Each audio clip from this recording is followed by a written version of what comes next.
সমাজে কিছু মানুষের কোশ্চেন থাকে যে বাইরে থাকা মানেই ফ্যামিলি নিয়ে তো থাকছো না, তুমি থাকছো তোমার হাজব্যান্ড বাচ্চা নিয়ে, বাইরে থাকছো হাজব্যান্ডের কাজের সূত্রে, তো সেখানে কাজ বলতে কিছুই থাকে না। তো তাদেরকে বলতে চাই, চলো ঘড়িতে কটা বাজে আগে তোমাদেরকে দেখাই। এখন বাজে 4:15, তার আগেই আমি রান্নাটা বসিয়ে দিয়েছি। দেখতেই পাচ্ছ ডাল আমার সেদ্ধ হয়ে গেছে, ভাতও হয়ে গেছে। আমি ডট 4টে উঠি, প্রত্যেক দিনই আমার ডেলি রুটিন 4টেই উঠি, আর রাত্রে 12টা 12:30টায় ঘুমোতে যাই। এটা হচ্ছে আমার রোজকারের রুটিন। যবে থেকে মেয়েকে স্কুল যাওয়ার বাসটা বন্ধ করে দিয়েছি তবে থেকে আমার এই রুটিনই চলছে। তো অনেকে মনে করে যে বাইরে থাকলে কোনো কাজ নেই, শুধু রান্না বান্না খাওয়া, আর কিছুই কাজ নেই। তো তাদের জন্যই এই ব্লগগুলো করে রাখলাম, যাতে ভবিষ্যতে ওনারা দেখতে পান। কেউ কিছু খারাপ মনে করো না, আমি সবাইকে বলছি না।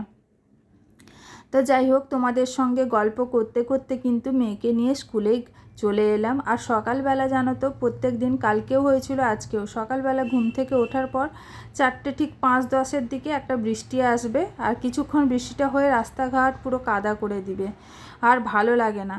তো এদিকে মেয়েকে নিয়ে স্কুলে চলে এসেছি। আর এইসব কিন্তু এত কষ্ট বলেই মনে হবে না যখন মেয়ে কিছু ভালো শিক্ষা অর্জন করতে পারবে।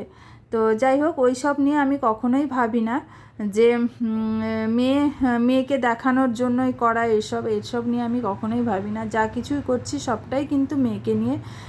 মেয়ে হয়েছে বলে, নাহলে ছেলে হলে ছেলের জন্য, যে যা সন্তানের জন্য সমস্ত কিছু ত্যাগ করতে পারে। তো আমি নয় ঘুম একটু স্যাক্রিফাইস করলাম।